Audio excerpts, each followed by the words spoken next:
She wore white to her own funeral, not the kind where they lower you into the ground, the kind where an entire town watches you die standing up, in a dress that cost more than your father's last harvest, holding flowers no one will take.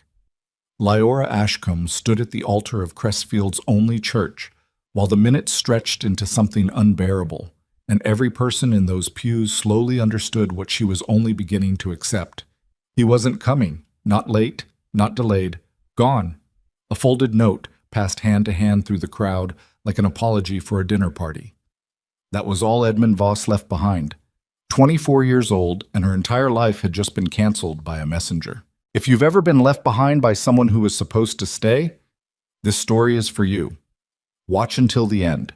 Like this video and drop your city in the comments. I want to see how far this story has traveled. The dress had taken 3 weeks to finish. Lyora knew because she'd counted, not out of vanity, but because every evening after supper she'd sat beside the seamstress, Mrs. Halverson, watching the woman's thick fingers pull white cotton thread through ivory fabric by lamplight. It was the only wedding preparation Lyora had truly enjoyed. Everything else, the negotiations between Edmund's mother and the church deacon, the guest list that somehow kept growing to include people Lyora had never met, the menu decisions that felt less like celebration and more like a business dinner, all of it had carried a strange, hollow feeling she'd learned to push down and ignore. But the dress felt real. She stood in front of the cracked mirror in the back room of the Halverson house on the morning of June 14th, and for a moment, just one, she let herself believe it was all going to be fine. The dress fit the way things rarely fit in real life. The sleeves fell right. The hem grazed the floor at exactly the correct length without bunching at her ankles. Even her hair, which had always resisted anything resembling cooperation, had been pinned into something that looked almost intentional. "You look beautiful," Mrs. Halverson said from the doorway, her voice soft but careful. The voice of a woman who understood that some compliments carry weight. "Thank you," Lyora said, and she meant it, even if the word came out quieter than she intended. She was not a woman who dwelled in mirrors. Her father had raised her practical, up before sunrise, hands in the hive boxes by mid-morning, hauling frames and checking brood patterns and tracking honey flow with the same focus other girls her age gave to dances and courtship. Abel Ashcombe had been a small, serious man with large, rough hands and a belief that paying attention was the highest form of respect. He taught her everything he knew about bees, that they were not pets, not tools, not simple creatures to be managed. They were a system, a living intelligence, and the beekeeper's job was to learn their language well enough to help without interfering. He died 14 months ago, quietly, the way he'd done most things, a fever that moved too fast. Lyora had sat beside him through 3 nights, and on the 4th morning he was gone. And 2 weeks after the burial, the men from the lending house arrived with papers she didn't fully understand but couldn't argue with. The apiary, 12 hives, 40 acres of wildflower meadow, the small house at the edge of the property where she'd grown up, all of it had been absorbed into a debt she hadn't known existed. She'd had nowhere to go. Edmund Voss had appeared, as he always seemed to, at exactly the right moment. He was handsome in this way that made you trust him before you'd decided to. Dark hair, a straight jaw, the kind of easy confidence that looked like competence from a distance. He ran a dry goods trading operation out of a storefront on Crestfield's main street, and everyone in town seemed to think well of him. His mother especially thought well of him, loudly, regularly, and in the company of anyone who would listen. When he'd proposed, Lyora had felt something closer to relief than love, and she'd been honest enough with herself to notice that, even if she hadn't been honest enough to say it out loud. She told herself it didn't matter, that love was something people built over time, that stability and kindness were enough of a foundation, that she was being practical, the way her father had raised her to be. She'd been wrong about what practical meant. The church was full. Crestfield was not a large town, 300 and some souls if you counted the outlying farms, but it seemed like most of them had crammed themselves into the whitewashed building on Morrow Street that morning. Lyora walked in on the arm of her father's old friend, Henry Kraft, who was the closest thing to family she had left, and she felt the eyes of the congregation like a physical pressure. People smiled. That was the thing she remembered afterward, with a bitterness she couldn't entirely shake. They all smiled when she walked in. Warm, encouraging smiles. the smiles of people who believed they were witnessing a happy occasion. She reached the front of the church and turned to face the doors. Edmund was not there. She assumed he was simply running behind. Edmund was occasionally disorganized. He'd been late to 2 of their dinners together, had forgotten a planned meeting once, had a quality of slight carelessness about time that his mother excused as being a man of business, always pulled in many directions. Leora had found it mildly irritating, but not alarming. She waited. A minute passed, then another. The organist played the same introductory passage 3 times, each repetition slightly more strained than the last. The deacon, Pastor Hillard, a thin man with a red nose who always smelled faintly of pipe tobacco, kept glancing toward the door with an expression that was trying very hard to remain neutral. After 10 minutes, the murmuring began. It was quiet at first. A few whispers in the back pews, heads turning, the shuffling of feet. Leora stood very still at the front of the church and stared at the closed door and told herself there was a reasonable explanation. A delay on the road, a problem at the trading post, something ordinary, something fixable, something that would resolve itself in the next few minutes and become the story they laughed about at anniversary dinners for decades to come. Remember when Edmund was late to the wedding? Remember how terrified I was for those 15 minutes? She was still constructing this future memory when the door opened. Not Edmund. A boy, 12 or 13, wearing a dust-smeared shirt and a look of profound discomfort, walked up the center aisle with a folded piece of paper held in front of him like a weapon he didn't want to be carrying. He stopped in front of Henry Kraft, who took the note with a slow, deliberate movement and opened it. Leora watched Henry's face as he read. She watched it go still. "Henry," she said quietly, just to him. He looked up at her, and something in his expression, not pity exactly, but the shadow of it, told her everything she needed to know before he said a word. "It's for you," he said. "From Edmund." She took the note. The paper was ordinary, slightly crumpled at one corner as though it had been folded and refolded. Edmund's handwriting was sharp and angular, the letters pressed hard into the page. "Leora, I find I cannot go through with this. I am sorry for the inconvenience. I have left Crestfield. I think it best we do not correspond. E. Voss." She read it twice. Inconvenience. He had used the word inconvenience. She became aware slowly that the church had gone completely silent. 300 people, or close enough to it, were watching her read the note that had just canceled her future, and the silence was so total she could hear the candles on the altar hissing softly in the still air. She folded the note. She folded it very carefully, creasing the edges, making it small and flat. She did not know why she did this. Her hands needed something to do. Her brain had stalled somewhere between the first reading and the second, and her body was running on a kind of automatic, careful precision that was probably the only thing holding her upright. "Leora," Henry began. "I'm all right," she said. She said it to Henry and to the church and to herself and to no one in particular. She turned around and walked back up the center aisle, past 200 faces that were now wearing expressions she did not have the resources to interpret. Some were horrified, some were sympathetic, some, and these were the ones she noticed most sharply, because human beings notice the cruelest things in their worst moments. Some were already wearing the barely contained energy of people who had just acquired an extraordinary piece of gossip. She walked through the church door. She walked down the 3 wooden steps and into the bright June morning. She kept walking. She walked for a long time before she let herself stop. The dress was not made for walking, not real walking, the kind she'd done her whole life across meadow grass and muddy paths between hive rows. The hem caught dust and began to gray at the edges almost immediately. Her shoes, borrowed from Mrs. Halverson because her own were too worn for a wedding, pinched badly at the left heel. By the time she reached the edge of town and turned onto the main road heading east, there was a blister forming, and she barely noticed it. The sun was high and white. June in this part of the country was not kind. Dry heat that pressed down from a pale sky. No shade on the open road except where the occasional scrubby cottonwood tree threw a thin, inadequate shadow. She had no hat. She had no money. Her small purse was still sitting on the chair in Mrs. Halverson's back room where she'd gotten dressed. She had the note in her left hand, still folded into that precise flat rectangle, an address that was becoming less white by the minute, and nowhere in particular to go. The land around Crestfield was open country, broad scrubland broken by distant hills, a few farmsteads set back from the road behind wire fencing, cattle standing in the middle distance with the absolute placid emptiness that only cattle achieve. It was objectively beautiful country, and Lyora had loved it her whole life. Right now, she was not able to see it. She was replaying this morning in a way that her brain would not stop doing regardless of how much she wanted it to.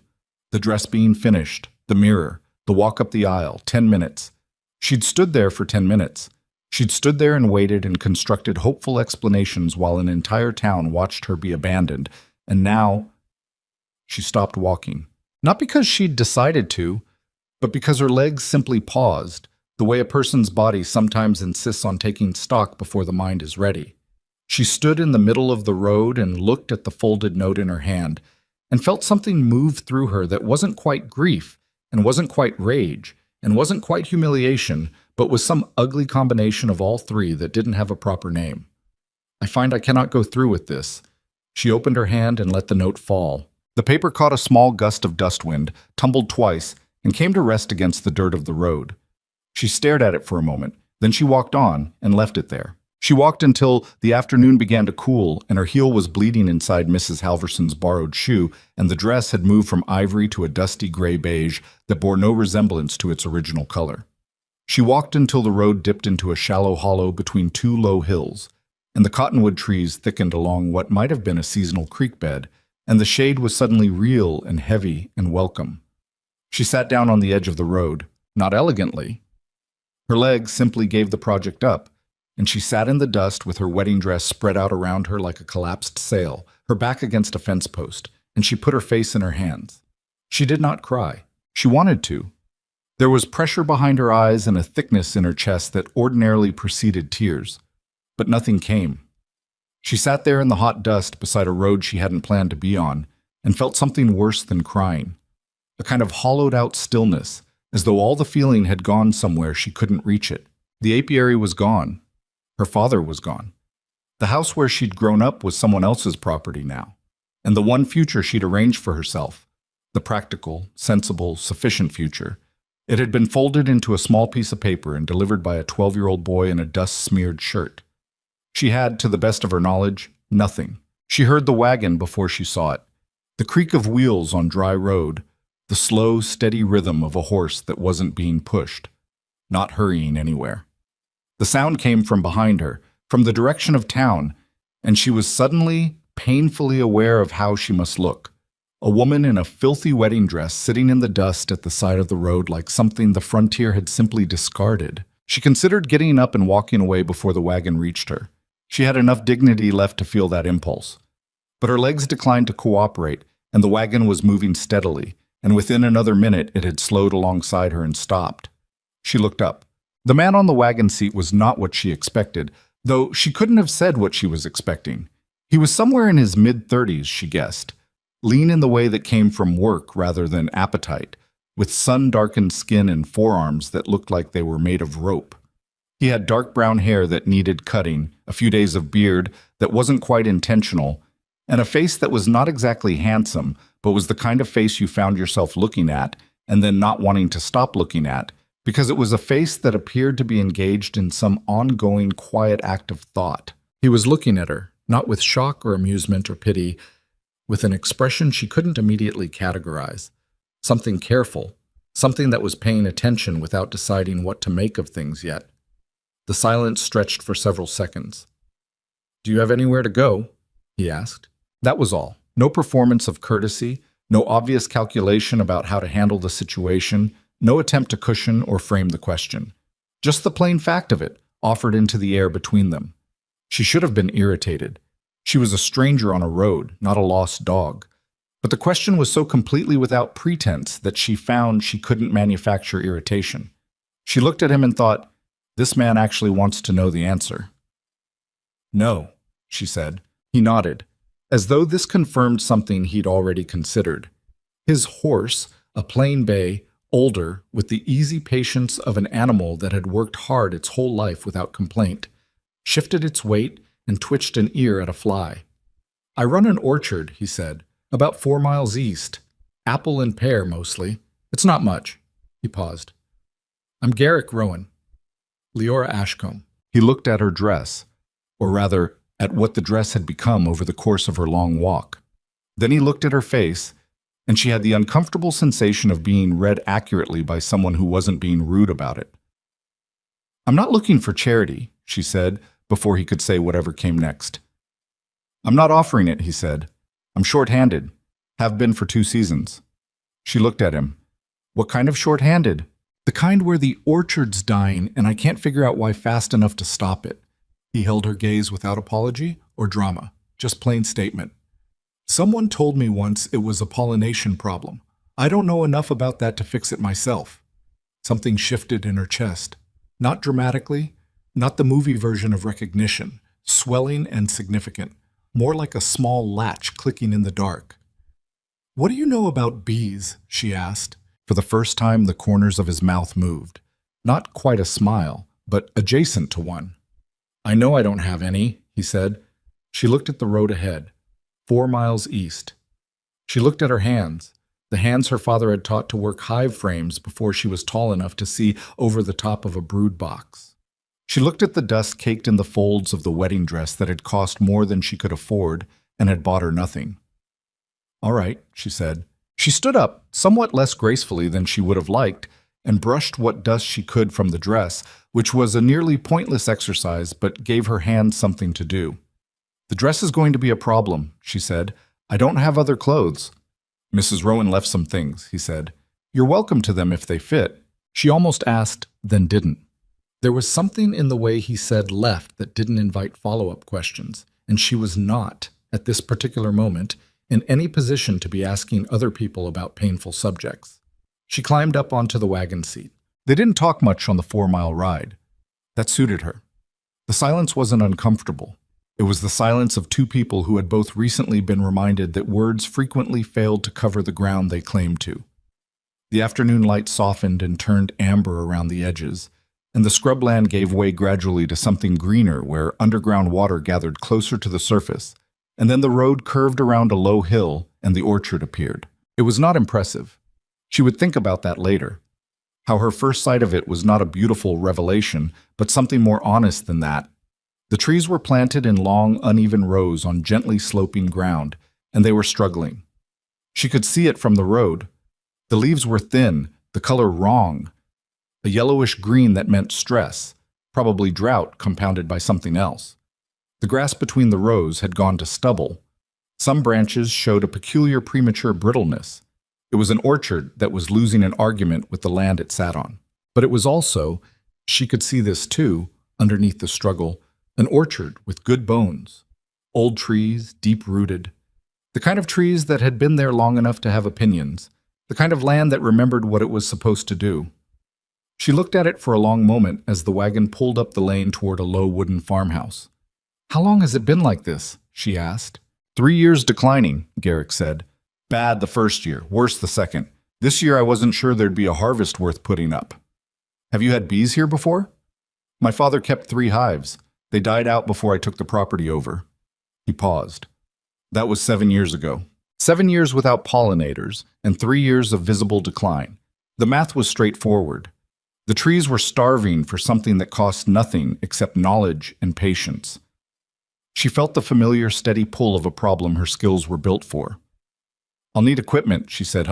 Hive boxes, frames, foundation, protective gear. It's not cheap. I know, Garrick said. He said it without complaint, which was notable. And I'll need time. You can't fix 7 years in 1 season. I understand that. She turned to look at him, trying to figure him out. He was not what she'd expected from a man offering help to a woman he'd found sitting in the road in a ruined wedding dress. Most men in her experience either wanted something obvious in return or wanted to feel generous in a way that was ultimately about them. He seemed to want neither. He seemed to simply be attempting to solve 2 problems, hers and his, with the same practical offer. Why are you doing this? She asked. He considered the question without deflecting it, which she appreciated. Because my orchard is dying and I need help I don't have, he said, and because you were sitting in the road and I asked you a question and you answered it honestly. He looked ahead at the farmhouse.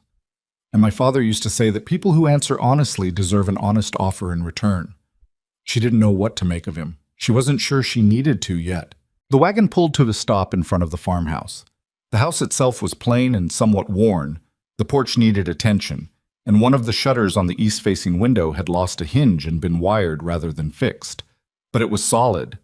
Whoever had built it to last. Garrick jumped down and tied the horse. Then he turned and offered a hand up to Leora. Not in the performative, courtly way she'd seen men offer women assistance, but in the practical way of someone who knew that climbing down from a wagon seat in a long dress was a legitimate logistical challenge. She took the hand, climbed down. "Bunkhouse is separate," he said. "You'd have your own space. My neighbor Elsa Holt comes out Tuesdays to help with the house. She'll know where everything is." "All right," she said. "I'll pay you what I can," he said. "It won't be much at first." "I don't need much at first," she said. They stood for a moment in front of the farmhouse in the amber late afternoon light, two strangers who had arrived at an arrangement through the most unconventional possible route, both of them understanding that the arrangement was fragile and would require care. "One more thing," Leora said. "What's that?" "I need to know if you respect the work," she said. "Not the results. I can't promise the results for a good while yet. The work itself. The knowledge. Because if you're going to think of me as a hired hand doing simple labor, we're going to have problems." He looked at her steadily. "My father respected this land," he said. "I respect what it takes to understand something that doesn't explain itself to you. Whatever you know about bees," he gestured toward the struggling orchard. "That's not simple." She nodded. It wasn't a contract. It wasn't a declaration. It was two people agreeing to try something, which was honestly more than she'd had this morning. Well, the bunkhouse was small and dusty from disuse. Leora spent the first hour opening the single window and beating the mattress and finding a broom in the corner and making the space functional in the way that keeping her hands busy had always helped her think. By the time the light through the window had gone orange and low, the room was no cleaner in any meaningful sense, but she felt less like she'd been dropped into someone else's abandoned life. Elsa Holt, who turned out to live on the neighboring property and apparently felt no obligation to restrict her Tuesday visits to actual Tuesdays, appeared at the bunkhouse door around supper time with a covered dish and an expression of frank curiosity that she made no effort to disguise. She was a stout woman in her 50s with a sun-weathered face and gray hair that had clearly given up on whatever arrangement it had started the day in. She looked at Leora for a moment, the remains of the wedding dress, which Leora had changed out of, in favor of a plain work dress she'd found in the farmhouse that fit close enough. And her eyes said everything she was tactful enough not to immediately voice. "Chicken stew," she said, holding out the dish. "Nothing fancy." "Thank you," Leora said. "You didn't have to—" "Garrick told me what happened," Elsa said, not unkindly, but without ceremony.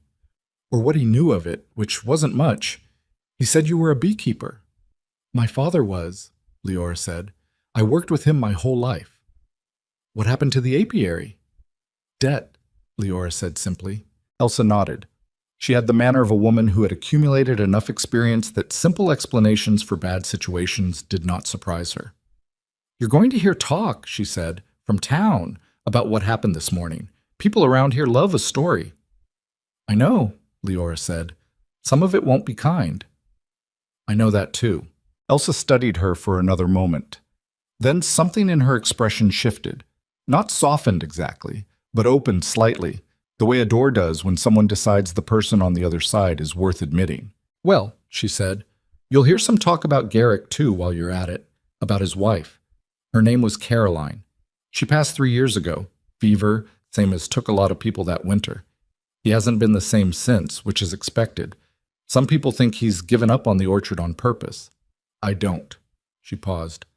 "But I thought you should know the shape of things you're walking into." Leora considered this. "Thank you for telling me."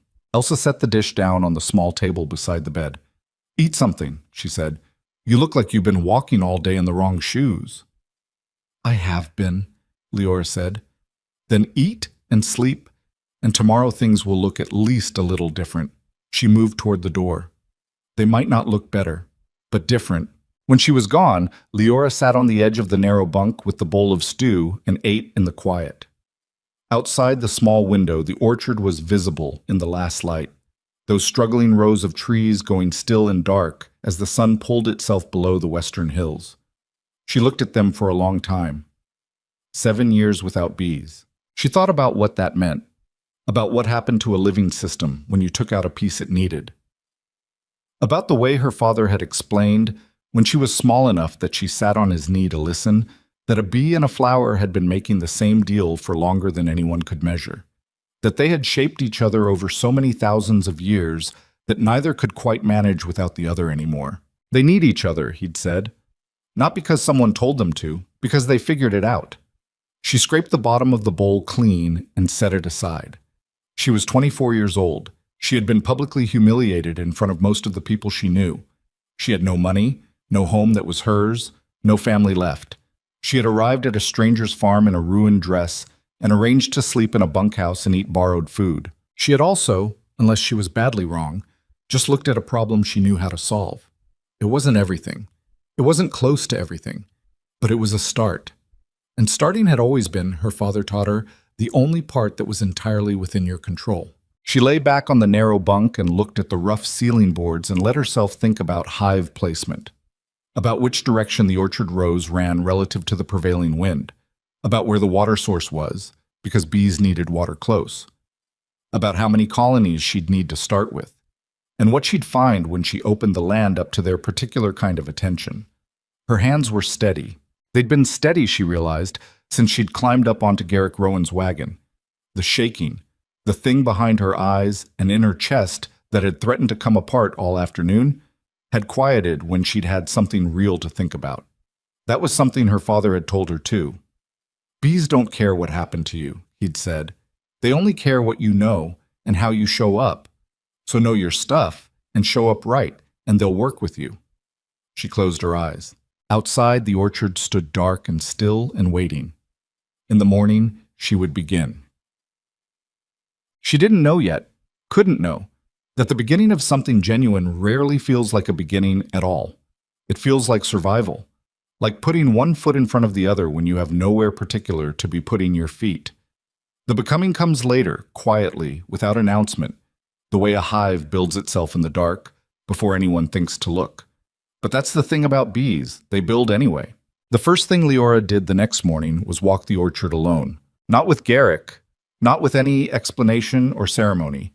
She simply rose before the sun had fully committed to the day, pulled on the borrowed work dress, laced up her own shoes, which fit badly, but were at least hers, and walked out into the gray pre-dawn quiet and moved through the trees row by row, slowly, with her hands occasionally brushing the bark of a trunk or lifting a low branch to look at the underside of the leaves. Garrick watched her from the porch with a cup of coffee he didn't offer to share, which she respected.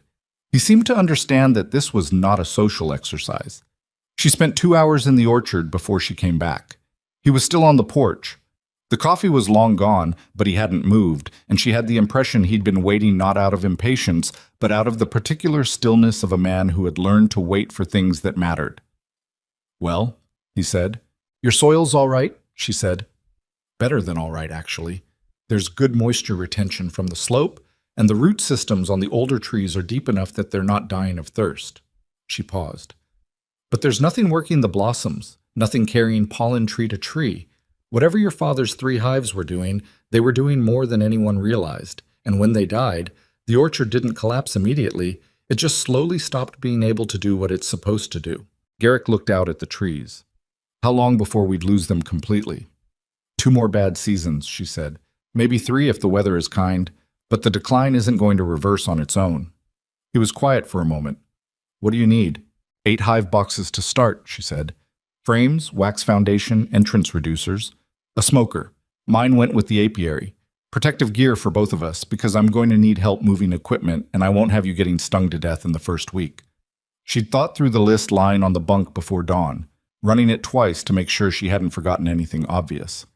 "And bees.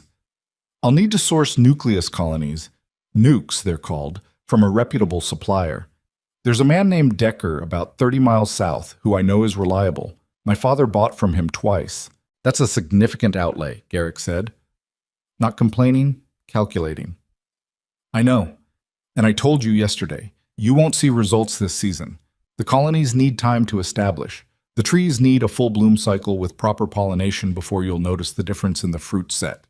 She looked at him directly. I need you to trust the process, even when it doesn't look like it's working. Something crossed his face, a brief, involuntary expression that wasn't quite a smile and wasn't quite something else. You sound like you've had to say that before, he said. My father said it constantly, she said. To himself mostly, but I was always listening. Garrick set his empty cup down on the porch rail and looked at the orchard for a moment. I'll take inventory of what I have in the equipment shed, he said. Some things might be salvageable from my father's old setup. Whatever's missing, I'll get. Don't buy cheap frames, she said. It's not worth it. Noted, he said, and went inside. It was a strange beginning to a working arrangement. No contract, no formal terms, no real conversation about what either of them expected beyond the practical exchange of skills for board and modest wages. She thought later that this was probably why it worked, because neither of them had tried to over-define it before it had a chance to find its own shape. The equipment shed yielded 3 old hive boxes that were warped but repairable, a smoker with a cracked bellows that she fixed with a strip of leather she found in the tack room, and a partial veil that was missing its frame but had enough netting to be reconstructed. Garrick's father had kept his tools reasonably, and they were not entirely useless, which was better than she'd expected. She spent 3 days cleaning, repairing, and organizing before anything could be called ready. On the 4th day, Garrick came back from town with a wagon load of supplies. New frames, proper foundation sheets, a full set of protective gear for each of them, and set it all in the equipment shed without comment. She examined each item, noted the quality, and said, Good. He nodded. They went to lunch, which that day was bread and cold beans because neither of them had thought about cooking, and they ate it standing up in the kitchen without particular embarrassment about the plainness of it. I'm going to Decker's Saturday, she said, to look at his available colonies. I'd like you to come. He looked up from his bread. Why? Because you're going to be working with these hives too, she said. Eventually, and because Decker will give me a better price if he thinks there's a serious operation behind the purchase, not just a woman showing up alone asking for nukes. He considered this. That's practical, he said. I'm a practical person, she said. She regretted the words slightly as soon as they were out. They felt like a summary of herself that wasn't entirely accurate and also wasn't something she'd meant to volunteer. But Garrick just nodded as though the statement was straightforward and required no further examination, which was, in its own way, a relief. The drive to Decker's was 32 miles on roads that were fine for the first 20, and then progressively less so, and they spent a good portion of it in the same comfortable quiet that had characterized their first wagon ride. Occasionally, she pointed something out, a stand of wildflowers she recognized as good forage, a pond that would factor into placement decisions. And he listened without asking questions that would have revealed he wasn't following, which meant he was following. Gerald Decker was a broad, slow-moving man in his 60s who operated out of a property that smelled overwhelmingly of beeswax and clover and the faint, persistent sweetness of honey that had saturated the very walls of his barn. He'd known her father. When Leora said Abel Ashcomb's name, something shifted in the old man's face. Genuine warmth, the kind that doesn't perform itself. Abel's girl, Decker said, looking at her carefully. I heard about the apiary. Damn shame. Your father knew more about bee behavior than anyone in this county. He paused. You take after him? He taught me everything he knew, she said. Then you're all right. He glanced at Garrick. This your operation? It's mine, Leora said before Garrick could answer. Decker looked at her, looked at Garrick, and made the quiet calculation of a man who had been paying attention to human beings long enough to read a situation accurately. Fair enough, he said. Come look at what I've got. She spent 2 hours at Decker's, going through his available nucleus colonies with the focused attention she gave to anything that mattered. She examined brood patterns, assessed queen quality, checked for signs of disease or poor temperament. Decker watched her work with the satisfied expression of a man watching someone perform a skill he respects. And when she straightened up from the 5th nuke box and said, "These 3 are good. These 2 need another month," he laughed outright. That's exactly what I'd have told you, he said. She bought 5 colonies, Chet's the 3 strong ones and the 2 that needed time, because she'd be back for them in 6 weeks and she wanted Decker to hold them. She negotiated the price down from what he quoted to something that accounted for the volume and the return business. And Garrick, standing slightly to the side throughout this exchange, said nothing and paid what she told him without visible objection. On the way home, with the secured note boxes in the back of the wagon and the road evening out as they came back into better country, he said, "You told him it was your operation." "It is," she said. "The bees are mine, my knowledge, my management, my responsibility." "It's my land," he said, not argumentatively, just noting the fact. "Yes," she said, "and when the orchard recovers, that'll be yours too. But what happens between those trees and what I put in the ground, that's mine to manage. If you're going to have a problem with that, we should discuss it now." He was quiet for a moment. The road ran between 2 low ridges, and the evening light was doing something warm and sideways across the hills. "No problem," he said. She let out a breath she'd been holding without knowing it. The hive placement took her 2 days to work out, and she was particular about it in a way that she didn't apologize for. Orientation mattered. South-facing entrances for the winter warmth, slight elevation to prevent flooding, windbreaks from the natural scrub on the property's north edge. She placed the first 3 colonies at the western end of the orchard, where the oldest trees stood because those were the ones most in need, and also the ones most likely to reward early attention. The other 2 went at intervals along the central row. The morning she installed the first colony, Garrick suited up without being asked. His veil wasn't quite right, sitting slightly off-center in a way that made him look faintly uncertain, and she straightened it without comment, her hands adjusting the frame with the impersonal efficiency of someone correcting a tool placement. He went still while she did it, which she noted because some men didn't like being corrected about physical things, even useful corrections. "Thank you," he said, when she stepped back. "Don't thank me yet," she said. "You haven't been through an installation." He hadn't. That was clear from the slight rigidity in his posture as she lit the smoker she'd repaired herself and which drew beautifully now, producing the cool white smoke that calmed bees by triggering a feeding response, overriding their defensive instincts. She showed him how to apply it, slow, deliberate, not too much. She showed him how to move around a hive, not fast, not jerky, not in ways that vibrated the boxes or threw sudden shadows over the entrance. She showed him that the goal was not to avoid the bees, but to communicate through your movements that you were not a threat. "They can feel the difference," she said, "between someone who's afraid and someone who's just paying attention." "How?" "Body chemistry, partly. Movement patterns. They're not stupid. They've been reading large animals for longer than large animals have been paying attention to them." She opened the nut box. "Look at the frames before you touch them. Learn to see what you're looking at. Brood here, those capped cells. Honey here. And there," she pointed, "the queen." He leaned in, closer than she expected, and looked at the frame with a concentration that surprised her. "How do you know which one she is?" "Longer abdomen. The workers orient around her without quite touching her. You see how they're moving in that small circle? They're attending to her." He watched for a long moment without speaking. Then, "Does she know she's the queen?" It was such an unexpected question that she actually stopped what she was doing for a second. "That's not a question I've ever thought about," she said honestly. "Forget it," he said. "That was a stupid thing to ask." "No," she said. "It wasn't." She transferred the first frame into the new hive box, her movement slow and certain. "My father would have liked that question."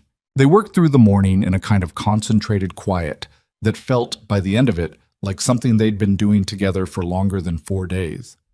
Garrick was not a natural. He moved slightly too cautiously at first, overcompensating in the way beginners did, but he learned fast and he took correction without ego, which was rarer than it should have been. He got stung once, on the back of his left hand where his glove had gapped slightly. He made a small, involuntary sound, looked at his hand, and then looked at her. "You pull the stinger straight out. Don't squeeze it," she said. He did. His jaw was tight, but he didn't make another sound about it. "It'll swell," she said. "Not badly. Your first sting is always the worst reaction." "Good to know," he said, in the flat tone of someone declining to complain about something that clearly hurt. She almost smiled. Didn't quite. By the time the first week had turned into 3, a shape was emerging to their days that she hadn't expected and didn't examine too closely. She rose early and walked the orchard. He was usually already up, working on the 1,000 small maintenance tasks that a property accumulates: fencing, irrigation channels, the perpetual war against encroaching scrub. They crossed paths throughout the day without making a formal arrangement of it. In the evenings after supper, which they'd fallen into the habit of eating together because cooking for one when 2 people needed to eat was inefficient, they sometimes sat on the porch and talked, or didn't. The talking, when it happened, was gradual and careful. The way conversation is between people who've both recently been hurt by things they haven't fully processed. She told him about her father, about the apiary, about the specific grief of watching something you love be taken for reasons that have nothing to do with its value. He listened in the way she was coming to understand was characteristic of him, fully, without interjecting, without redirecting toward his own experience. He didn't tell her about Caroline, not directly, but sometimes he'd reference something. A preference about the house, a habit, the way he'd arranged the kitchen, and she'd understand from context that he was navigating the accumulated evidence of a life he'd shared with someone who was gone. She didn't push. She knew what it was like to live alongside an absence. The talk from town arrived about 10 days in, carried by Elsa Holt with the straightforward honesty of a woman who believed that warning someone about gossip was more respectful than pretending it didn't exist. "They're saying you ran away," Elsa said, on one of her not necessarily Tuesday visits. She was helping Leora patch the bunkhouse roof, handing up shingles with the competent ease of someone who'd fixed her own roof plenty of times. "That you're hiding out here because you couldn't face anyone after what happened." "That's one way to look at it," Leora said, nailing down a shingle with perhaps slightly more force than strictly necessary. "They're also saying worse things," Elsa said, "about why a woman would come to live on a single man's property." The nail went in. Leora reached for another shingle. "Let them," she said. "It doesn't bother you?" She thought about this for a moment, sitting back on her heels on the roof slope. The orchard was visible from up here, all of it. The full sweep of struggling trees and the small dark rectangles of the new hive boxes at the western end, already humming with the beginning of activity that she could feel in her chest even from this distance. "It bothers me," she said. "Of course it does. I've known some of those people my whole life." She looked at Elsa. "But I'm not going to leave an orchard that needs my work because some people in Crestfield have decided I should be ashamed of surviving something that wasn't my fault." Elsa studied her for a moment. "Your father would have liked you," she said. "He did," Leora said. "When he remembered to show it." She handed back the hammer. One more row. The spring blossom came 6 weeks after the first installation, and it was the first real test of what she'd set in motion. She was up at first light to watch it, standing at the edge of the orchard in the cool early morning, the air carrying the smell of apple blossom so strong it was almost a physical thing, watching the hives. For a long time there was nothing remarkable. The light strengthened, the blossoms opened in the warmth, and then, gradually, she began to hear it, the sound she'd been listening for without letting herself consciously listen for it, because hoping for things had recently taught her to be careful. The hum. Not loud, not dramatic, just the low, purposeful vibration of bees going to work. The same sound she'd grown up with. The sound that to her meant not just industry, but a kind of rightness. Things operating the way they were supposed to operate. The ancient negotiation between flower and bee playing out the way it had always played out. She stood there in the early light and listened to it. She didn't hear Garrett come up beside her, but she wasn't startled when he was suddenly there. He moved quietly, and she'd gotten used to his presence without needing to track it. They stood together without speaking for a while, watching the bees move through the blossom-heavy branches. "It's working," he said finally. Quietly, like saying it too loud might break something. "It's starting," she said. "There's a difference." "Right." He was quiet again. Then, "How long did you know this was going to work?" She considered the honest answer. "Pretty much from the first day I walked the orchard," she said. "The trees aren't sick, they're just isolated, missing a conversation partner." She paused. "I knew it would work if I could give them back what they were missing." "You didn't say that. I didn't want to promise something I hadn't delivered yet. He looked at her sideways, briefly. My father used to say that people who know things but won't say them until they're sure are the only people worth listening to. She didn't respond to that directly, because it landed somewhere in her chest in a way she wasn't ready to examine.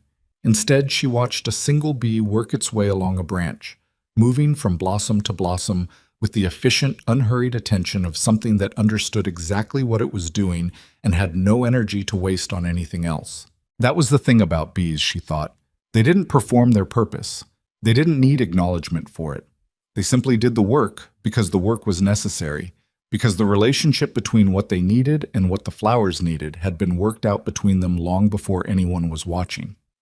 She thought about the woman she'd been 2 months ago, standing at an altar, waiting for a man who'd already made his choice, in a dress that fit perfectly and meant nothing. She thought about the woman standing here now, in borrowed clothes and her own shoes, listening to a sound she understood better than anything else in the world. The distance between those two women was not long in time, but it was substantial in every way that mattered. The bees worked on, indifferent to her thoughts, which was exactly as it should be. The first harvest came in August, and it was not a miracle. Leora wanted to be clear about that, at least to herself. People would later remember it as something almost supernatural, the failing orchard that had suddenly exploded into abundance.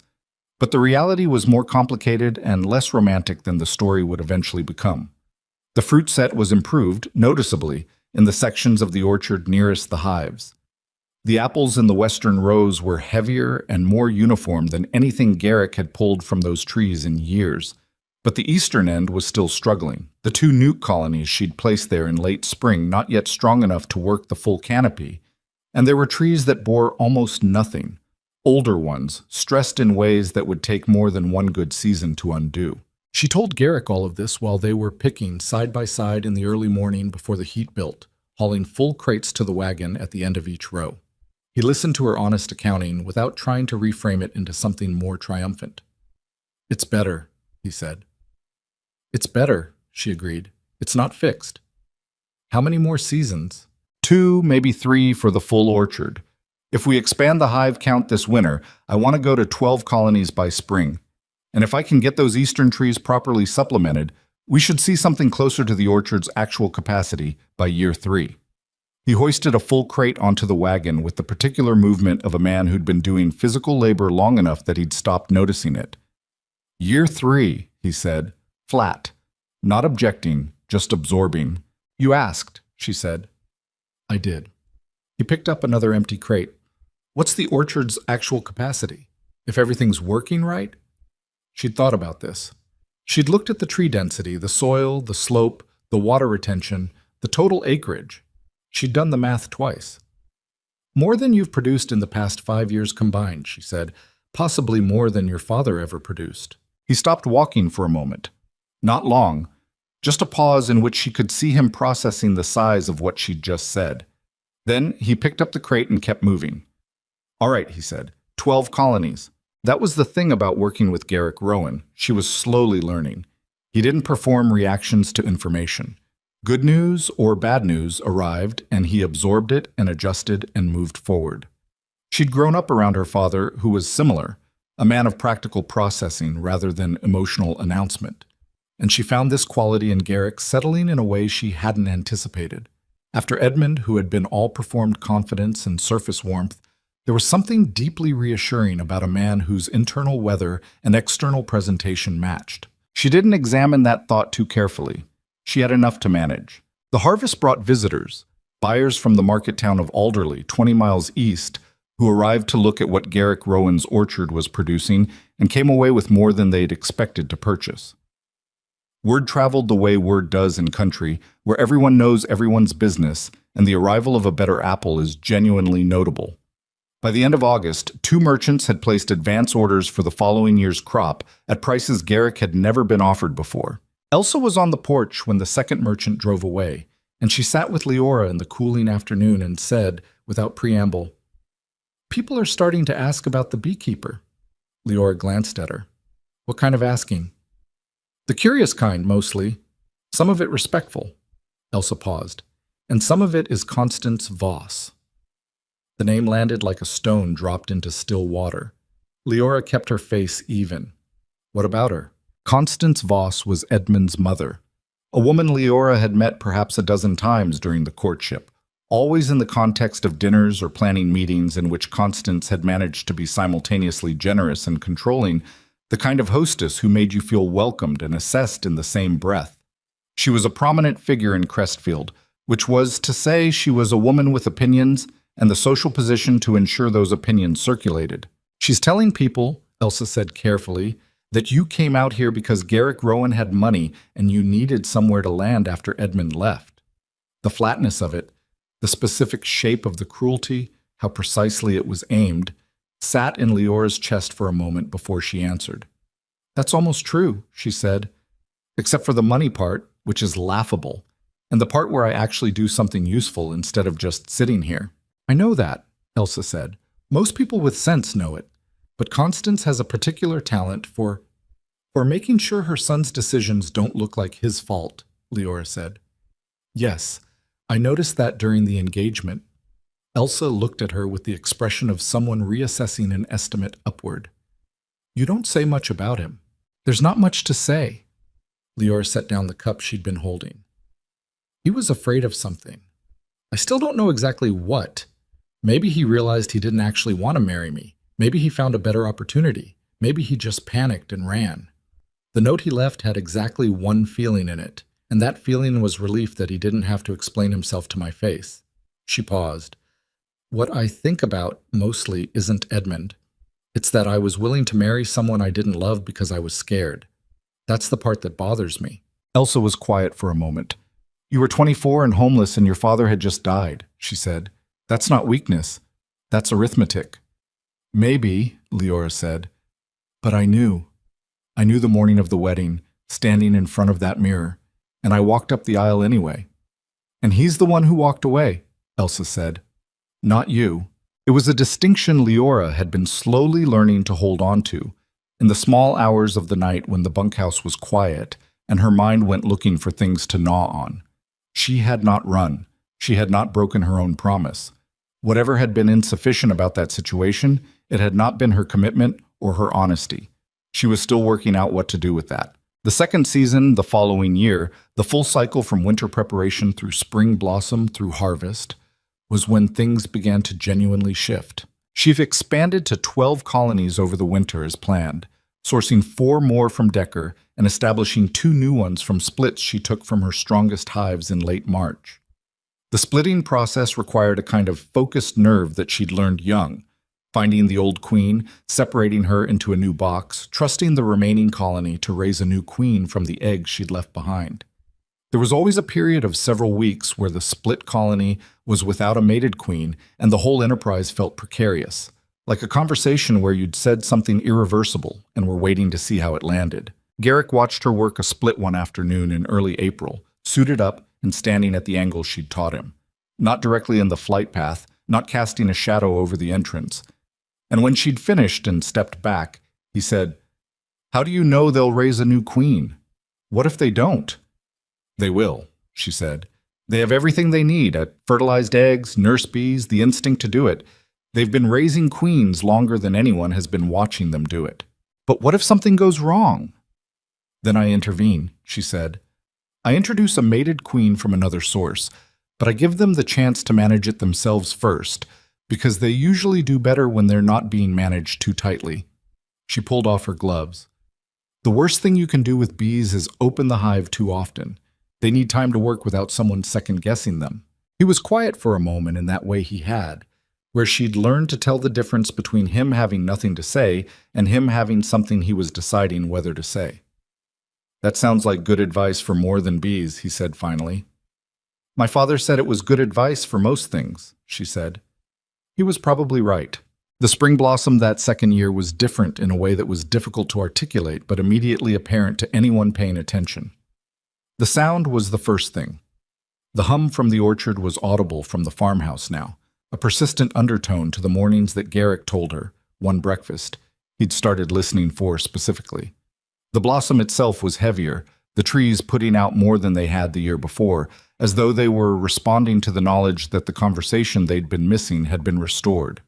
She caught him, once, standing in the middle of a row with his head slightly tilted, just listening. He didn't notice her noticing, and she didn't say anything about it. The fruit that summer confirmed what the blossom had promised. The apple set was dense and even across two-thirds of the orchard. The eastern end was still behind, still catching up, but it was catching up visibly now, which was different from the year before. The pear trees, which had been the most severely affected, and which she'd been quietly most worried about, produced a crop that had Garrick standing in the middle of the pear row on a Tuesday morning in July with an expression she'd never seen on him before. Not quite wonder. Something more private than that. My father used to say these pear trees were the best on the frontier, he said. I thought he was being sentimental. He wasn't, Leora said, looking at the loaded branches. These are old trees. They know what they're doing.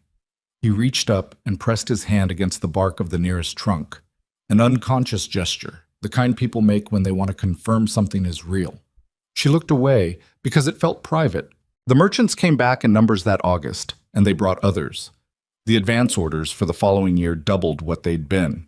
A buyer from a hotel in the regional capital, a man named Price, who arrived in a coat that was wrong for the country but spoke knowledgeably about fruit quality, made an offer for the entire pear crop 2 years forward that made Garrick go very still for several seconds.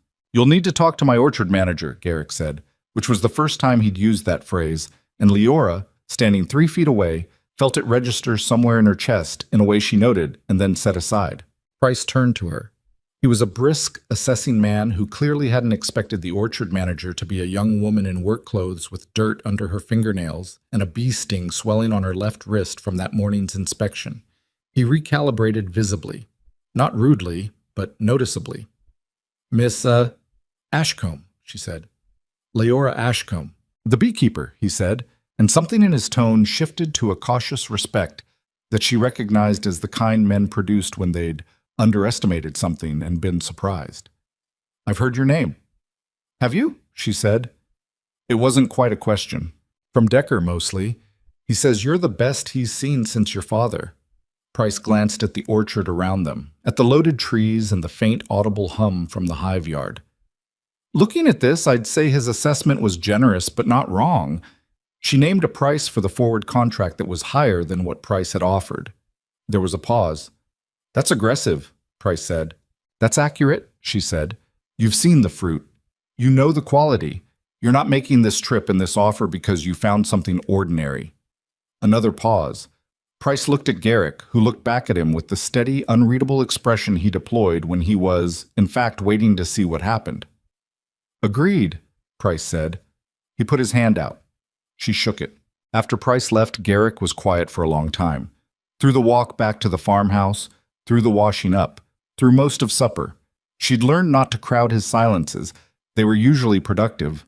Finally, he said, "Constance Voss came into Alderley Market last week." She looked up. "And?"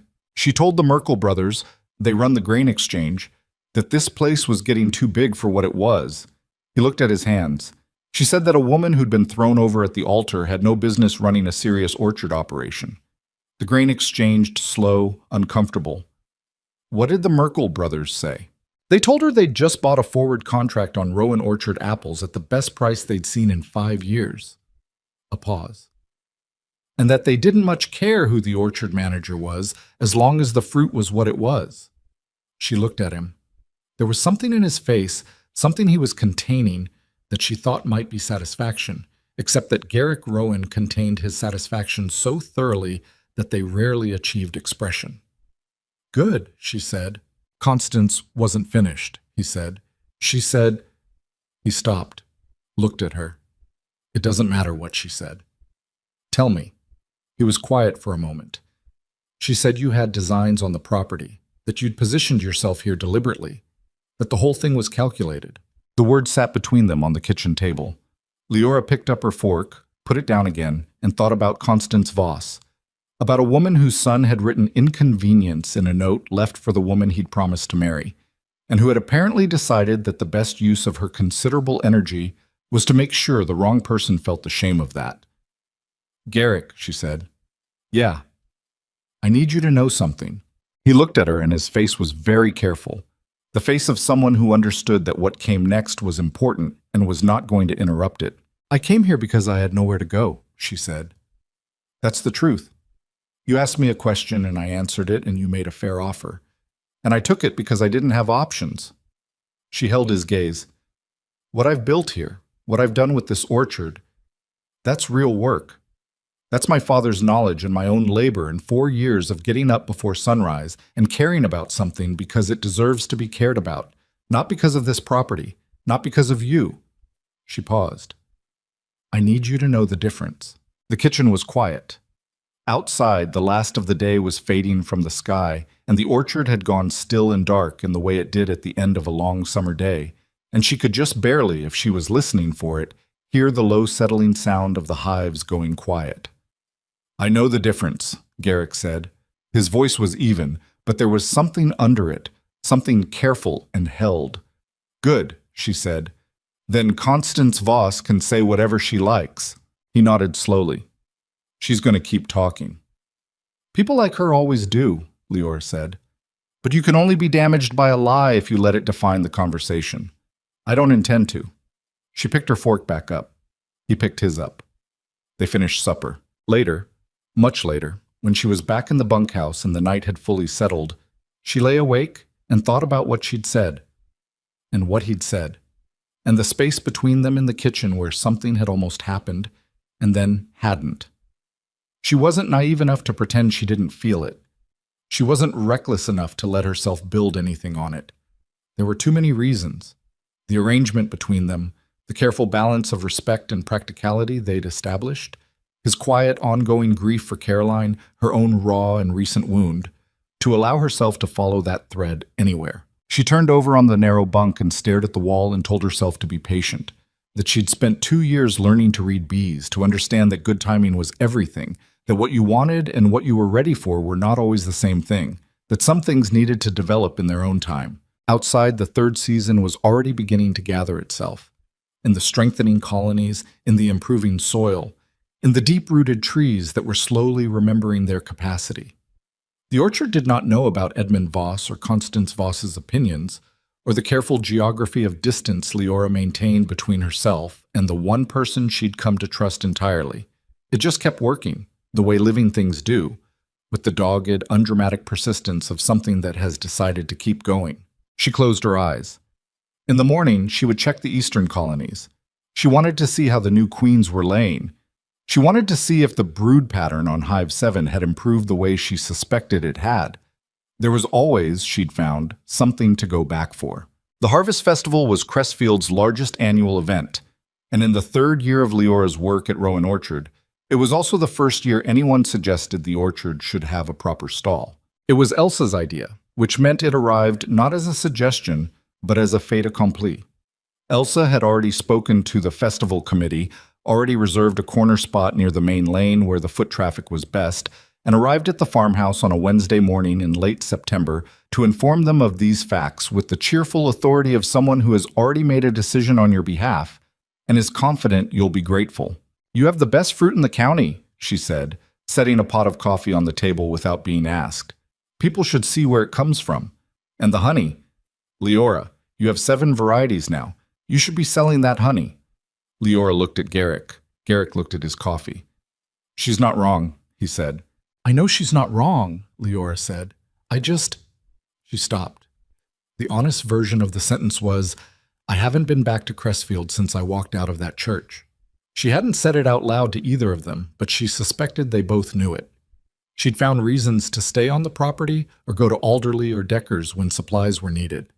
Crestfield was 18 miles west, and she had been managing the distance with the same quiet deliberateness she applied to everything else. "It's been 3 years, Elsa said. Not unkindly, just factually. I know how long it's been. Then you know that most of those people have moved on to worrying about other things, a drought, a wedding, someone else's disaster." Elsa poured herself coffee and sat down. "You walking into that festival with the best orchard honey anyone's tasted in 20 years is not going to feel like what you're afraid it's going to feel like." "I'm not afraid," Leora said. Elsa and Garrick both looked at her. "I'm cautious," she said. "There's a difference." "There is?" Garrick said. But in this case, the outcome is the same. He set down his cup. I'll be there. Elsa will be there. The fruit will speak for itself. He paused. You don't have to hide from those people, Leora. You never did. It was the most direct thing he'd said to her in months. Not about the orchard, not about logistics, but about her. About the specific shape of what she was carrying. She looked at him across the table and found that his face was doing the thing it rarely did, where the careful composure dropped slightly and what was underneath it was visible for a moment. Something that was neither pity nor detachment, but something more genuine than either. Fine, she said, but I'm pricing the honey high enough that Constance Voss can't afford it. Elsa laughed so hard she nearly knocked over her coffee. They spent the week before the festival preparing the stall display. Leora's 7 honey varieties, the orchard apples in their best presentation, a small arrangement of honeycomb that Elsa insisted on, and which turned out to be the right call aesthetically. Leora labeled each honey jar in her own handwriting, which was small and precise, and her father's handwriting looked back at her from it every time, which she found she could handle now without the same sharp grief she'd carried in the early years. The morning of the festival, she was up at 4 to check the hives, habit, and also the productive displacement of nervous energy, and came back to find Garrick already loading the wagon in the gray pre-dawn dark. He'd stacked the crates with more care than was strictly necessary, which told her he was also not entirely unaware of the significance of the day. She climbed up onto the wagon seat. He climbed up beside her. Neither of them said anything about it being the first time she'd ridden toward Crestfield since the ride away from it, 3 years ago, in the opposite direction, in a dress that was turning gray with dust. Some things didn't need to be said. She'd learned that from him, among other things. The festival was already moving by the time they arrived and set up. The main lane filling with stalls and early visitors, the smell of wood smoke and fresh bread and livestock drifting through the October air. Crestfield looked the way frontier towns looked when they were trying their best. Scrubbed up, decorated with what people had, loud with the particular energy of people who had been working hard for months and were finally allowed to stop for a day. Nobody said anything strange to her.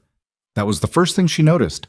A few people looked at her with the careful recognition of individuals assembling a memory. Ashcombe girl, wasn't she? Something about a wedding. But most of them were absorbed in the festival, in their children, in arguing with neighboring stall holders about placement in the 1,000 small concerns of a community day. An old woman named Mrs. Farley, who had sat 3 pews behind Leora in the church on the morning of June 14th, 3 years ago, stopped at their stall and picked up a jar of the clover honey and turned it in her hands and said, "This from Rowan Orchard?" And when Leora said yes, she said, "I'll take 2," and paid without any further commentary whatsoever, which was, Leora thought, exactly the kind of grace that ordinary people were sometimes capable of without making a performance of it. By mid-morning, 4 of the 7 honey varieties had sold out. The apple display was drawing a steady crowd. Garrick was handling the cider orders with the particular efficient calm that characterized him in any situation requiring organization, and Elsa had appointed herself ambassador to every neighboring stall and was conducting trade negotiations with 3 different preserve sellers simultaneously. Leora was explaining to a young woman the difference between wildflower and orchard blossom honey. The orchard honey was lighter, she was saying, with a particular floral note that came specifically from pear blossom, which was rarer than people realized, when she felt something change in the crowd. Not a sound, not a visible disturbance, just a shift, the way a hive shifts, a collective subtle change in frequency, that her body registered before her brain caught up. She looked up. Edmund Voss was standing at the entrance to the main lane. He was thinner than she remembered, and something about his posture had changed. The easy, confident looseness she'd associated with him was gone, replaced by a kind of held-together quality, like a man managing a presentation of himself that required effort. He was dressed well, too well for the festival, in a coat that was alderly rather than Crestfield, and he was scanning the stalls with an expression she couldn't immediately read. Then he found her. She watched him locate her across the crowd and watched his expression do something complicated, recognition, then something that might have been calculation, then something else she couldn't name. She held his gaze for exactly 2 seconds and then turned back to the young woman and finished her explanation about the honey. "The orchard blossom is the one I'd recommend," she said. "It's particular to this property. You won't find it anywhere else. The young woman bought 2 jars. Leora wrapped them carefully and handed them over and said, "Thank you." And when she looked up again, Edmund was closer, 20 feet away, moving through the crowd toward the stall with the deliberate pace of someone who has decided something and is committed to it. Elsa appeared at Leora's elbow from nowhere, which was a talent Elsa had. "That's—" Elsa began. "Yes," Leora said. "Do you want me to—" "No," Leora said. "Thank you." She straightened up behind the stall table and waited. Around them the festival continued, children running, someone's dog investigating a bread stall with criminal intent, the sound of a fiddle starting up somewhere near the square. She was aware that Garrick, at the far end of the stall, had gone still in the particular way that meant he'd noticed and was paying attention without making it obvious. Edmund stopped in front of the stall. Up close, the thinness was more apparent, not sickness, but the specific look of a man who had been under sustained pressure for long enough that it had started to show in his face. His eyes moved across the stall, the honey jars, the apple display, the small, tasteful sign that read Rowan Orchard Established, and something moved through his expression that she thought might have been surprise. "Leora," he said. "Edmund," she said. A pause. He seemed to be assembling something. Words, approach, some version of the conversation he'd rehearsed on the way here. She waited, because she had time, and he apparently didn't. "This is—" He gestured at the stall, at the orchard display. "This is impressive. I'd heard, but I didn't—" He stopped, restarted. "You've done well for yourself." "I've done good work," she said. "That's different from doing well for myself." He blinked. He hadn't expected that. She could see him recalibrating. "I came because I wanted to talk to you," he said, lowering his voice slightly as though the conversation could be made private in the middle of a crowded festival lane. "I know I owe you." "You don't owe me anything," she said. "An apology you're delivering 3 years late because your circumstances changed isn't a debt being paid. It's housekeeping." His jaw tightened slightly. "That's not fair." "Edmund." She kept her voice even, not cold, but very clear. "What happened to your trading business?" The shift in his face was immediate and involuntary. I heard it collapsed," she said. "I heard there were some contract disputes in Alderley that went badly. I heard you've been looking for a fresh start." She paused. "I heard your mother told anyone who would listen that you'd made a mistake leaving Crestfield." The fiddle somewhere in the square had picked up tempo, and the crowd around them moved and flowed, and Edmund Voss stood in front of a stall covered in evidence of everything he'd walked away from and looked like a man who had arrived with a script that was no longer usable. "I made a mistake," he said. And she could hear, she was almost certain she could hear, that some part of it was genuine, that he was not entirely performing this. I panicked. The morning of the wedding, I panicked, and I couldn't—" He exhaled. "I'm not making excuses." "You are," she said, "but I believe you believe their reasons." "Leora, I'm going to say something to you, and I need you to actually hear it." She looked at him directly, not with anger, which would have given him too much, but with the clear, frank steadiness she'd developed over 3 years of working alongside something that required her honest attention. "You leaving was the worst day of my life. Standing in that church, reading that note, walking out in front of everyone, it was the worst thing that had happened to me since my father died. And for a while it felt worse than that." She paused. "And it was also the thing that brought me here, to this work, to the only life I've ever built entirely on my own terms." She looked at the stall, at the honey jars in their rows, at the apple crates, and the small crowd of people still drifting over to look. "So I'm not going to thank you because that would be absurd. But I'm also not going to let you stand there feeling like the wound you made is still bleeding, because it isn't." Edmund was quiet for a long moment. "You've changed," he said. "I've become more accurately myself," she said. "That's not the same as changing." He looked at her, and whatever he'd come here expecting to find, whatever version of Leora Ashcombe he'd constructed in his memory over 3 years, she could see him registering that it bore very little resemblance to the woman in front of him. She was in work clothes. Her hands had the particular calloused quality that came from real labor. She was standing in a festival stall she'd built and filled with products she'd created from a knowledge she'd earned, and she was looking at him with an expression that was not hostile but was completely, utterly unbothered. He opened his mouth. "Go home, Edmund," she said. Not meanly, just finished. He went. She watched him turn and move back through the crowd, and then she turned back to the stall, and Elsa handed her a cup of cider from somewhere without comment, which was exactly right.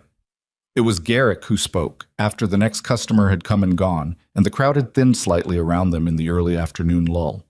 "You all right?" he said. Simple, direct, no decoration on it.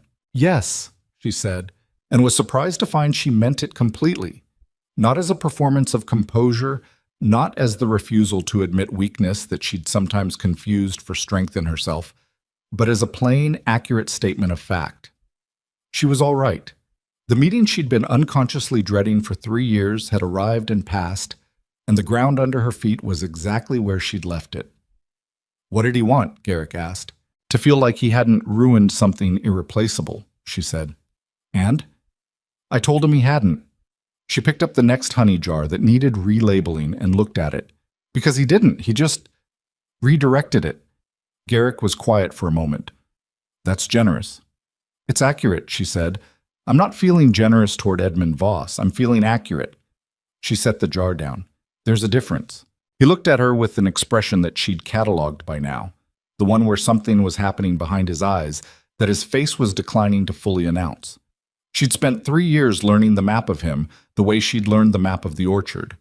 Not by being told, but by paying attention over time, by noticing what was there and what was missing and what was growing slowly in the in-between. "He's an idiot," Garrick said. It was the most uncharacteristic thing he'd said in their entire acquaintance, and it startled a laugh out of her, a real one, sudden and undignified, the kind she hadn't produced in public in longer than she could remember. He looked faintly surprised at himself. Then the corner of his mouth moved. "He is," she said, when she could. "But he's someone else's problem now." The festival wound down in the long golden light of an October afternoon, and by the time they were loading the empty crates back onto the wagon, the honey was entirely sold out, and they'd taken orders for the following spring's crop from 4 buyers Garrick had never dealt with before. Elsa had exchanged business arrangements with approximately everyone in Crestfield and was deeply satisfied with herself. The fiddle player in the square had graduated to a full small band, and the last of the evening crowd was still drifting between stalls in the particular relaxed way of people who had spent a good day outdoors. Leora climbed up onto the wagon seat. Garrick climbed up beside her and picked up the reins, and they drove out of Crestfield in the fading light. And the road that stretched ahead of them was the same road she'd come in on, the same road she'd walked out on 3 years ago in a ruined dress with a folded note in her hand and nowhere to go. It looked entirely different now, not because the road had changed. Roads didn't change. She had. The ride home from the festival was quiet in the way that good things sometimes are, not empty, but full of something that didn't need words to exist. Leora watched the road unreal in the last of the October light, and thought about Edmund's face when he'd walked away. Not with satisfaction, exactly. Satisfaction implied she'd been waiting for that moment, and she hadn't been, not consciously. But there was something that had settled in her chest during that conversation, something that had been slightly loose for 3 years and had finally found its position, like a hive frame seated properly in the box after you'd been running it slightly crooked without realizing it. She hadn't needed to destroy him. She hadn't needed to perform her anger for the crowd or make a scene that people would repeat in detail for years. She'd just told him the truth in plain language and watched him understand it, and that had been enough. More than enough. It turned out that the thing she'd feared most about seeing him again, the collapse, the humiliation retrieved and re-experienced, hadn't arrived. What had arrived instead was something closer to clarity, the recognition that the woman who had stood in that church waiting for him bore almost no resemblance to the woman who had told him, quietly and without ceremony, to go home. Garrick drove without comment, which was one of the things she had come to trust about him most. He didn't fill silences he hadn't been invited into. They were 4 miles from the orchard when she said, "Thank you for today." He glanced at her. "I didn't do anything." "You were there," she said. "That was something." He looked back at the road. "It wasn't enough earlier. With Edmund. I wanted to... He stopped. I know, she said, but I needed to handle it myself. I know that too, he said. Doesn't mean the wanting wasn't there. She let that sit between them without answering it, because it didn't need an answer. It needed acknowledgement, which was different, and she gave it that by not deflecting it away. The orchard appeared around the curve of the low hill, the same way it always did. First the dark shapes of the older trees against the fading sky. Then the full sweep of the rows, then the faint sound, even at this hour, of the hives settling into their evening quiet. She'd learned in her first winter here that bees don't go entirely silent even at night. There was always a low, warm hum from a healthy hive, the sound of 50,000 small bodies maintaining the temperature of the brood nest, keeping the colony alive through the cold. She'd started sleeping with the bunkhouse window cracked just enough to hear it. It had become, without her planning for it, the sound she fell asleep to. They unloaded the wagon in the near dark, working by the light from the farmhouse window, and it was comfortable work, the kind that two people do after years of learning each other's rhythms, where you hand something across before it's asked for and step aside before someone has to say, "Excuse me." She'd noticed this quality of their working relationship before, but never named it to herself, because naming things sometimes made them self-conscious, and she hadn't wanted to disturb it. Elsa had gone home after the festival with the satisfied bearing of someone who had accomplished several things simultaneously, and so the farmhouse was empty when they came inside, and Leora put the kettle on while Garrick sat down at the kitchen table with the day's accounts and worked through them in the quiet way he had with numbers. Methodical, not fast, but accurate. Net on the honey alone was better than the whole festival stall last year, he said without looking up. I know, she said. We should double the honey production for next season. There's capacity in the current colonies if I manage the splits right, and I want to add 2 more hives on the eastern property line where the wildflower growth is strongest. All right. It'll mean more of my time on the honey side and less on the orchard maintenance through summer. You'll need to take on more of the hive inspections. He looked up at that. You trust me to do inspections alone? You've been doing assisted inspections for 2 years, she said. You know what you're looking at. You know when something's wrong. She poured the tea and set his cup down beside the account ledger. Yes, I trust you. He looked at her, held her gaze for a moment in that way he had where you felt seen without feeling examined, and then nodded. Okay, he said. It was not a large moment, but it was real, and they both knew it. The winter that followed was the hardest one in several years. Not devastatingly so, not the kind of winter that broke people, but the sustained grinding cold that set in by November and didn't release its grip until late March, turning the ground iron hard and keeping everyone closer to home than they wanted to be. Leora winterized the hives in October, wrapping them against the wind, reducing the entrances, confirming each colony had sufficient honey stores to last the cold months. She lost 1 hive in February to what she believed was a queen failure that had gone unnoticed in the late-season inspections. The colony had dwindled too far to sustain itself through the cold. She found them on a Tuesday morning, a cluster of bees too small to hold their heat, and she stood in front of the open hive in the gray February air and felt the specific quiet sadness of losing something that had been under her care. She told Garrick that evening. I missed it, she said. The queen must have been failing since October, and I didn't catch it in time. He was quiet for a moment. You check those hives every week. Not well enough, apparently. Leora. He said her name in the tone he used when he thought she was being unfair to herself. You manage 14 colonies. You lost 1 in the worst winter in 6 years. It was my job to catch it, she said. Not defensively, just flatly, the way she held herself to things. Yeah, he said, and next season you will. She looked at him. You don't know that. No, he said, but you do, and you will. She didn't argue further because he wasn't wrong. She sat with the loss, because she believed in sitting with losses rather than explaining them away. And then she moved forward, the way the work required. Spring came back the way it always did, indifferent to the winter that had preceded it, and with it the particular restlessness that Leora had come to associate with the season. The hives building up their populations, the trees putting out the first tentative bud growth, the whole property waking up from its cold months' dormancy with an energy that was almost audible. She felt it in herself too, every spring, a kind of readiness that was partly the beekeeper's anticipation of the season's work and partly something she'd stopped trying to name precisely. It was in this fourth spring, in late April, that Garrick came out to the hive yard where she was doing the first full inspection of the season and stood at the edge of the cleared ground and watched her work for a while without speaking. She was aware of him the way she was always aware of him when he was near, a steady peripheral presence that she'd long since stopped pretending she didn't notice.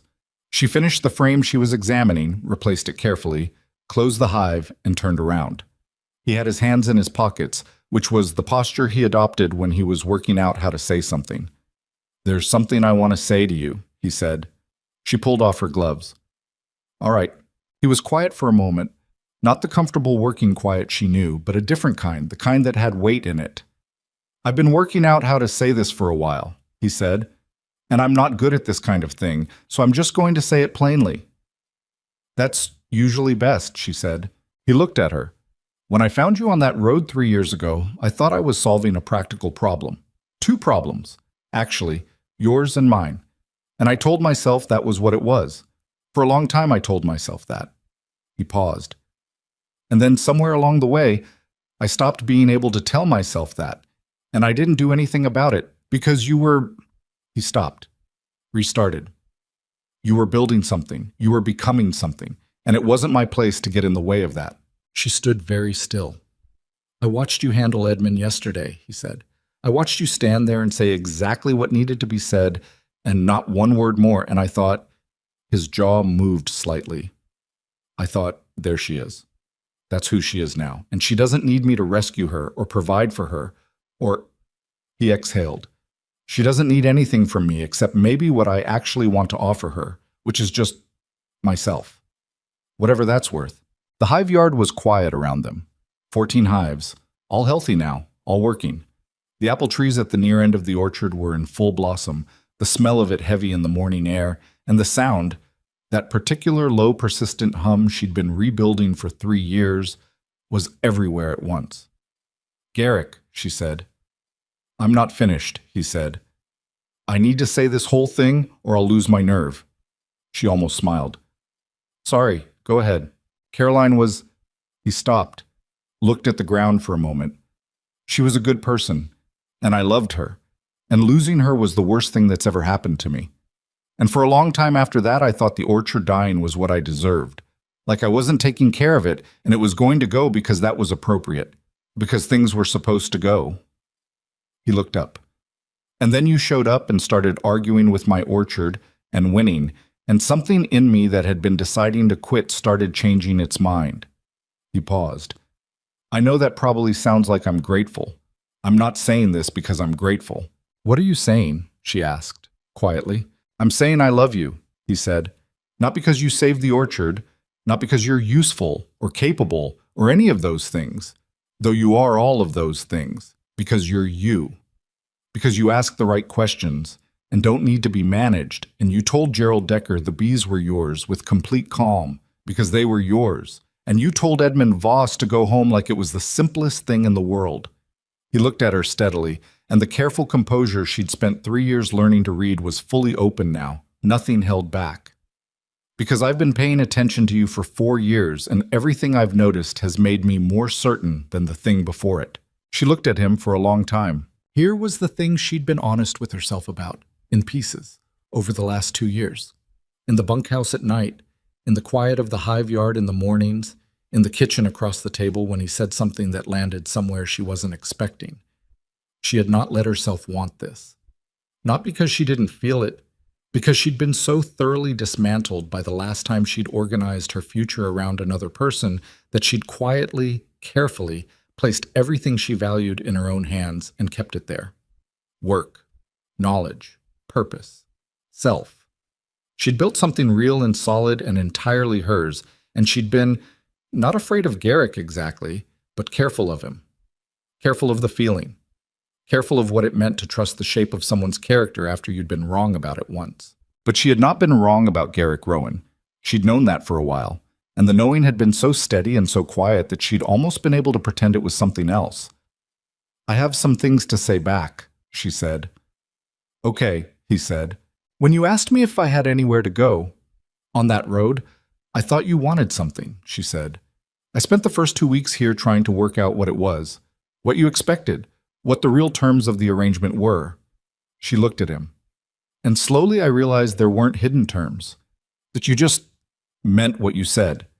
And that was so foreign to me at that point that I didn't know what to do with it. He was listening the way he always listened, completely. I'm not the same person who sat in the road in that dress, she said. I think you know that. And the person I am now doesn't need to be with anyone. I want you to understand that distinction. I do, he said. I'm counting on it. She looked at him. What does that mean? It means I don't want someone who needs me, he said. I've thought about this a lot. A person who stays because they need somewhere to stay is a person who leaves when they don't. I want someone who stays because, he paused, because the staying is what they actually want. She held his gaze, and what she felt was not the relief she'd felt when she accepted Edmund's proposal, that shallow, slightly desperate relief of a problem solved. What she felt was something more complicated and more solid than that, something that had been building at the same slow pace as the orchard recovery, quietly and without announcement, in the accumulated weight of 4 years of honest days. Ask me properly, she said. He blinked. Then, marry me. Not elaborate, not performed, just the plain fact of it, offered the same way he'd asked that first question on the road, directly, without decoration, like a man who meant exactly what he said and trusted her to know it. Yes, she said. The word came out without hesitation and without the feeling that she was giving anything away, which was how she knew it was right. It felt like adding something, like expanding the boundary of what was hers rather than surrendering any portion of it. He crossed the distance between them and put his arms around her, and she let him, and they stood in the hive yard in the April morning with 14 healthy hives and a full orchard in blossom around them. And it was not a perfect moment. Her veil was pushed up on her head at a crooked angle, and his boots were muddy, and somewhere in the nearest hive, a bee had decided to investigate the back of her neck with pointed curiosity. But it was real in every way that mattered, which was better than perfect had ever been. What came after was not a fairy tale ending. Leora knew better than to want one of those. What came after was more seasons, more work. The eastern end of the orchard finally reaching its full capacity in the 5th year, the pear trees exceeding even what her first assessment had suggested was possible. The honey operation growing to a scale that required her to hire help, which is how she came to take on a 15-year-old girl named Ruth Canby, daughter of a widow from Alderley who had skills she hadn't been given a proper context for, and who stood in front of a hive frame for the first time with the exact expression Leora recognized from her own earliest memories of her father's apiary. You're not scared, Leora said, watching her. Should I be? Ruth asked. No, Leora said, just pay attention. Ruth became the first of several, girls and young women who came to Rowan Orchard over the following years for reasons that were sometimes desperate and sometimes simply unmoored, looking for something solid to put their hands on. Leora didn't run a program or make announcements about it. She just said yes when the situation called for it.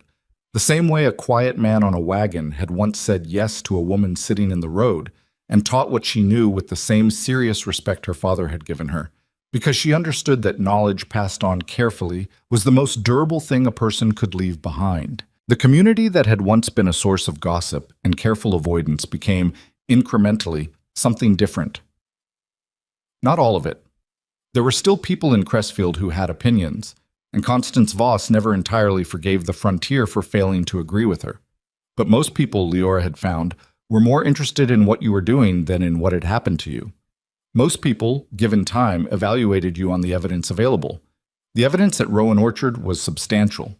Elsa, at the 4th Harvest Festival, bought the last jar of orchard blossom honey from Leora's stall and held it up to the light and said, "Your father would have been insufferable about this." He would have, Leora agreed. He would have talked about it to every beekeeper in 100 miles. He'd have been right to, Elsa said. This is the best honey I've ever tasted, and I've been eating honey for 50 years. Leora thought about her father often, not with the raw grief of the first years, but with the quieter, more complicated feeling that came later, when loss settled into something you carried rather than something that knocked you down. She thought about what he'd told her about bees, about paying attention, about the deal that flowers and bees had worked out between them over a time longer than anyone could measure. She thought about how he'd raised her on a very specific kind of faith, not in luck or in other people's promises, but in the reliability of honest work and real knowledge and the way a living system, given what it actually needs, tends toward health. He had been right. He'd been right about almost everything. He'd also been a difficult man to live with, prone to long silences and occasionally forgetting to express things he clearly felt. And she thought about that too, with affection rather than bitterness, because she'd married a man with similar qualities and had found that she was, apparently, suited to them. Garrick, for his part, became the kind of beekeeper she would never have predicted from the man who had gone rigid at his first hive installation. He was not gifted with bees the way she was. He didn't have her instinct, her reading of the colony's mood, the particular intuition that came from growing up inside the work. But he was steady, and he was careful, and he paid attention, which were the three things that mattered most, and the bees treated him accordingly. He got stung less than average, which she told him was a reliable indicator of a beekeeper who had learned to move honestly. Move honestly, he repeated the day she said it. What does that mean exactly? It means your body does what your intention is, she said. You're not pretending to be calm while you're nervous. You're actually calm because you actually know what you're doing. He considered this. That's a high bar. It is, she said. You clear it. He looked at her with the expression she knew best on him. The one that was not quite a smile, but was adjacent to something warmer. She'd stopped trying to catalog that expression and simply let it mean what it meant. What the road had been on that June morning 4 years before a wedding that had ended everything. A dead end, a closing door, the last exit before nothing. It turned out to have been something else entirely. Not a beginning in the tidy, narrative sense. Life didn't arrange itself that neatly, and Leora had too much respect for the actual texture of things to describe it that way. It had been a redirect, the kind you didn't ask for and couldn't have planned, delivered by circumstances rather than intention. The kind that only made sense in retrospect, and even then only partially. She had sat in the dust in a ruined dress with nothing, and a man had driven by and asked a plain question, and she had answered it honestly, and everything that followed had been built from that. From the willingness to answer honestly when you had no good options and no assurance of what came next. That was the thing she tried to give the girls who came to learn from her. Not the beekeeping, though the beekeeping mattered. Not even the resilience, though they needed that too. What she tried to give them was simpler and harder than either, the understanding that the work itself was enough to build on. That skill and knowledge and the willingness to show up and pay attention were not consolation prizes for the life you'd wanted. They were the foundation of the life you actually had. The bees had always known this. They didn't build the hive once and stop. They built it continuously, each day, each season, each year, adding to what was already there, maintaining what needed maintenance, replacing what was lost. No single bee lived long enough to see the full shape of what the colony was becoming. They just did the next necessary thing, and the next, and the thing after that. And the hive was what it was because of the accumulated honesty of all those small, unremarkable acts of work. Leora had learned most of what she knew from her father.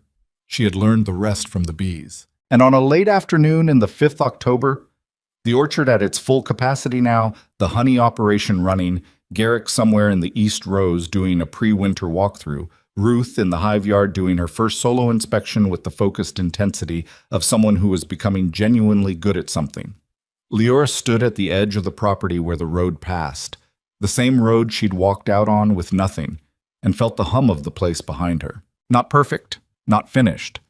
There were problems ahead she couldn't see yet, losses she hadn't had, mistakes she hadn't made, but it was hers.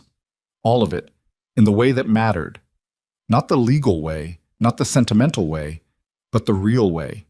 The way a thing is yours when you have given it your best honest attention and it has given you its best honest work in return. She stood there for a moment in the October light. Then she turned around and walked back in.